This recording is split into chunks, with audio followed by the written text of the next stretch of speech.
Είναι το 1, το 5, το 3, αυτά τα γράφει όπως να είναι. Αλλά θα μην γράφει το παράδειγμα. Για να βολεύει το σχέδιο και να μην βλέπετε οι γραμμές με αυτό το τέλος.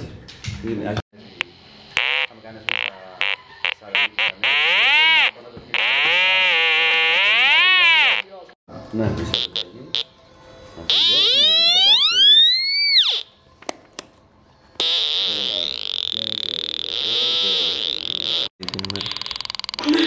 Άντε, θα φύγω και μετά θα το φτιάξω.